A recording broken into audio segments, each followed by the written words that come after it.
একদিন না একদিন একটা ক্যামেরার পাশে দিয়ে দাঁড়াবো, এই যে দেখ আমি একটা ক্যারেক্টার করছি আর কি। যে এই ইয়ারে যে আবার ফিল্মও করতেছি এটা আমি জানতাম না। ফিল্ম করলাম, তারপরে হুট করে ওটিটি, হুট করে ফিকশন, একটু তো নার্ভাসনেস থাকেই। যখন আমি মডেলিং করা শুরু করি আর কি, তো আমি তো টাঙ্গাইল থেকে আসছিলাম, এসে পড়ালেখার পাশাপাশি মডেলিং করতেছিলাম। তো জানি না আসলে কি হবে লাইফে, জাস্ট মডেলিংটাকে এনজয় করছিলাম, আমাদের এনভায়রনমেন্ট এনজয় করতেছিলাম মডেলিং এর। তো একটা সময় পরে মনে হলো যে মডেলিং এর সব ব্র্যান্ড করা হয়েছে, তো এখনো কিন্তু আমি সম্পৃক্ত মডেলিং এর সাথে, কারণ ওই জায়গাটা আমার রুট প্যানেল, তো আমি ওই জায়গাটাকে সবসময় রেসপেক্ট করবো, এখনো করি। তো তখন থেকে মনে হতো যে অনেকের এক্সপেকটেশন ক্রিয়েট হতো না যে সবসময় স্টিলে দেখি, ক্যামেরার সামনে বা বড় ক্যামেরার সামনে কবে দেখবো, বা ফিকশনে কবে, বা অমুক একটা এক্সপেকটেশন থাকে কিন্তু আমাদের আশেপাশে ভাই ব্রাদার বা অনেকেরই। তো ওই এক্সপেকটেশনের দিক থেকে একটা প্রেশার ফিল করতাম যে একদিন না একদিন একটা ক্যামেরার পাশে দিয়ে দাঁড়াবো, একটু ছোট একটা জিনিস করবো, তারপর টাঙ্গাইলে যা বলবো ফ্রেন্ডদেরকে যে এই যে দেখ আমি একটা ক্যারেক্টার করছি আর কি। তো এই আর কি, এইরকমই একটা প্ল্যান ছিল আর কি। হঠাৎ করে আসলে ভিকি জাহিদ ভাই তখন আমাকে ফোন দেয়। ওই সময় আমার ফার্স্ট কন্টেন্ট যেটা আলাদা, ওটা ওটিটির একটা কন্টেন্ট ছিল বিঞ্জে।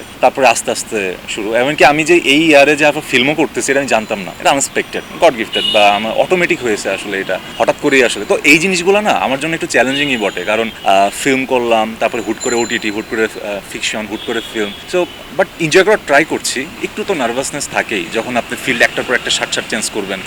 আমি এমনও দিন গেছে যে আমি সারাদিন ফটোশ্যুট করতেছি, পরের দিন ফিকশন, তারপরে হয়তো আরেকটা সেটে আমি ইন্টারভিউ দিচ্ছি বা কিছু একটা করতেছি। এটা আমার জন্য সবই নতুন, আমি এনজয় করছি, মানুষের ভালোবাসা, আপনাদের সবার সাপোর্ট, ইনশাল্লাহ বাকিটা দেখা যাক কি হয়। টাঙ্গাইল থেকে নেক্সট স্টার হচ্ছেন রেহান।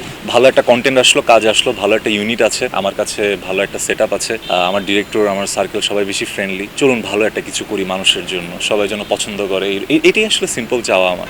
এখন ওটার পরে স্টার হইতে হবে না কি হইতে হবে, ওটা তো মানুষ বলবে বা সময় বলবে, সিচুয়েশন বলবে, কিন্তু কাজটাকে এনজয় করতে চাই, কাজটা নিয়ে ভাবতে চাই, বা আশেপাশে মানুষের ভালোবাসা পেতে চাই, এই আর কি।